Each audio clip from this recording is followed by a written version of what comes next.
Kapag may fiesta, lechon ang laging bida. Paboritong pagkain ng mga Pinoy dahil sa malutong nitong balat at malambot at malinamnam na laman. Star din ito sa iba pang putahing Pinoy. Sa Zubuchon Restaurant, matitikman ng iba't ibang ulam na ang pangunahing sangkap, lechon. May sinigang, dinuguan, sinuglaw, siomay at iba pang putahing mas pinasarap ng ating paboritong baboy. Dati-rate, tuwing may piyesta lang tayo nakakatikim ng lechon. Pero ngayon, meron ng mga restaurants at saka mga stalls kung saan makakatikim ka ng lechon any time of the day, any time of the week. Katulad na lang nitong Zubuchon, na ang specialty nila, Cebu lechon. Ang pangalang Zubuchon mula sa pinagsamang Zubu na dating pangalan ng Cebu at lechon. Nang bumisita sa Pilipinas ang sikat na American chef na si Anthony Bourdain, sinabi niya na ang lechon ng Pilipinas, the best pig ever. Kasama ko ngayon dito si Joel Binamora, ang nagluto for Yes. Anthony Bourdain. Opo. Tinawagan kami ng production company ni Anthony Bourdain Okay. na gusto daw nila magpaluto ng lechon.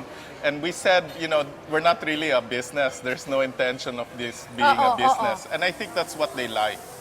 Na parang it was just home cooked talaga. Ngayon, matitikman na natin ang isa sa mga specialty nila, ang Cebu Lechon Belly. Sa Cebu, maraming naghahanap ng tiyan talaga ng baboy. Kasi yun ba yung pinakamalambot? Malambot, malasa kasi nasa loob lahat ng mga sangkap sa loob ng tiyan. So ito yung belly, mga 4 to 5 kilos ng liempo.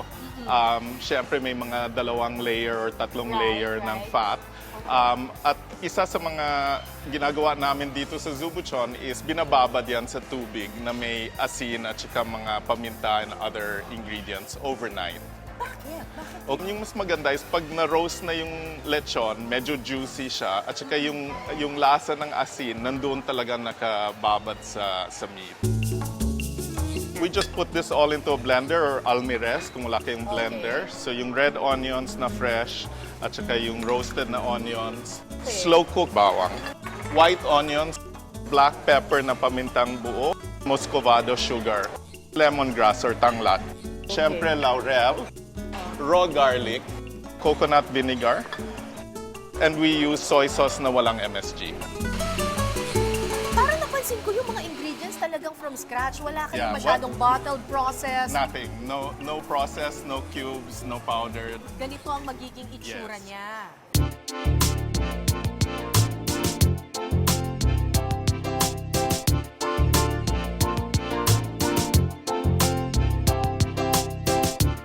And then, importante rin para sa amin is lemongrass or tanglat. Kaya Yeah. pala mabango. Yan ang parang lumalabas Okay, after it's okay. roasted. Matapos ituhog sa pole, pinapahira ng olive oil ang lechon at binubudbura ng asin bago isalang sa uling. Ano yung kaibahan ng Luzon na, Okay. na lechon with the Visayas na lechon? Yeah, it's a great question. There's really only Okay. 2 major kinds of lechons. Okay. Which people don't realize, I think. Okay. The lechons from Luzon, wala siyang stuffing. Yung lechon sa Luzon, the one you eat in Manila Yeah. or in Batangas, ang premium niya yung malambot yung meat, Yeah. pero kailangan may sauce talaga. May sauce. Oo. Kung Yeah. taga Visayas ka naman, what they're proud of is maraming sangkap in the stomach and then tinatahi. Kapag gusto niyo yung may sangkap yung lechon sa loob, yung niluto That's more of siya a na Visayan kasama style. yung mga iba't ibang mga flavoring, Visayan.